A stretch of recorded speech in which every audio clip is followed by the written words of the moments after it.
The local market is anticipating the outcomes of the first monetary policy committee meeting in this new year. This will include the latest decision on the interest rate a day after inflation eased further to 5.1%. It comes after 3 previous consecutive decisions to leave the repo rate unchanged at 8.25%. Economist Buthelezi speaks to us about this. Thank you so much for your time, Patrick. What are we expecting come 3 p.m. this afternoon from the SARB governor? Good morning and good morning to all the viewers.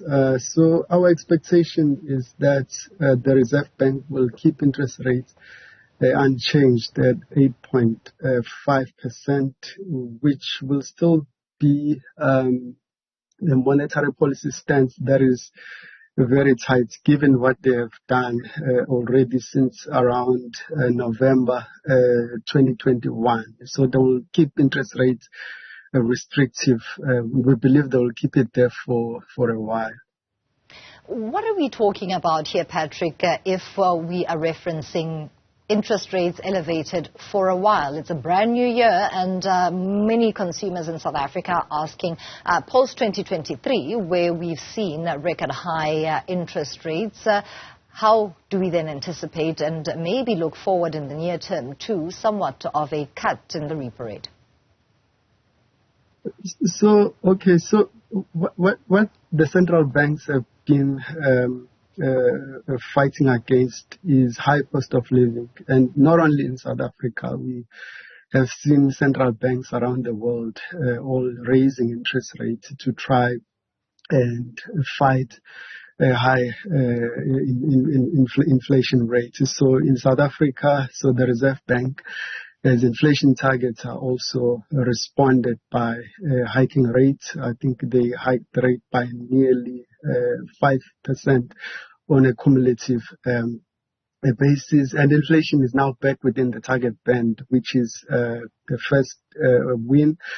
But they want to see inflation anchored towards 4.5%, and at the moment, headline inflation is around 5.1, and inflation targeting is forward-looking, so it will be very important in terms of what their forecast is. And at the moment, also the challenge is inflation is below, is higher than the midpoint.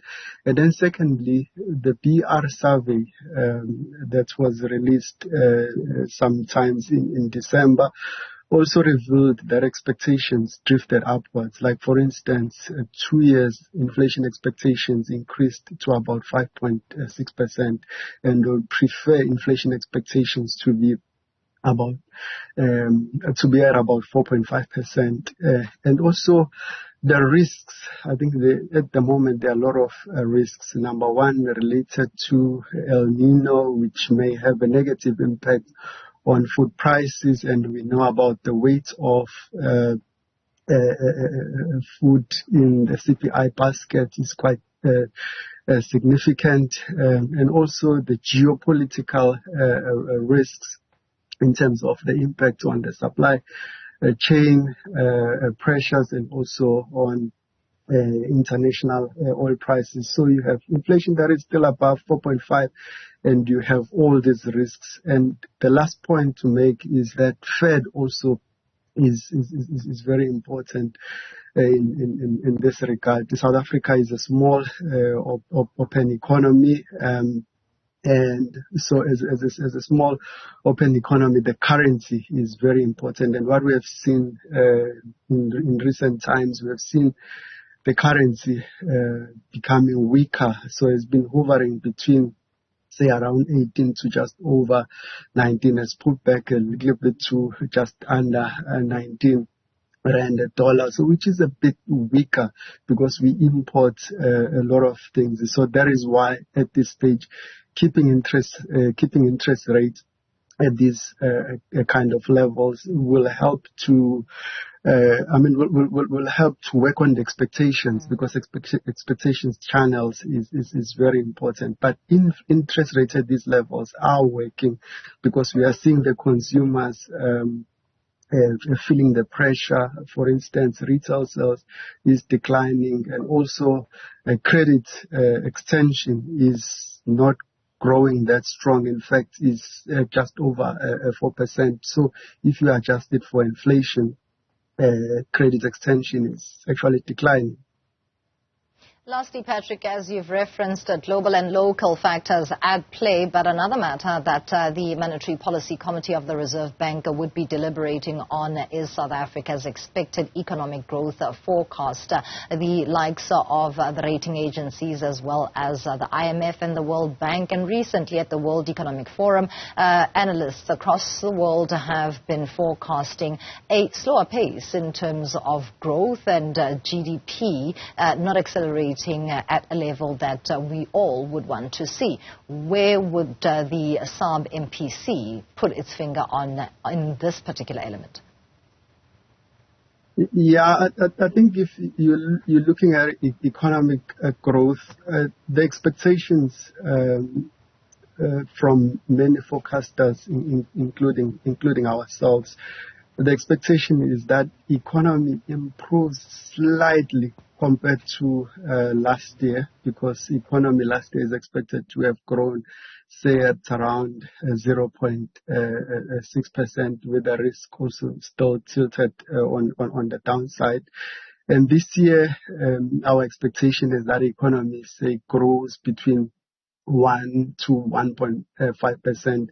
And the reason for that is not because economic activity is suddenly booming. It's because if you compare to last year, we expect the intensity of load shedding to be less severe compared to last year. And also technically, because you'll be comparing to the lower base. So the base last year was lower because of the impact of high load shedding. So technically, so that will support economic growth, but not something strong. We're talking about, say, 1%, between 1% to 1.5%, and we believe the SARB will probably be in that range of very modest growth, which is not enough to address our challenges. Unemployment, we know, is still very high. Even the quality of employment recovery that we have seen has not been pleasing.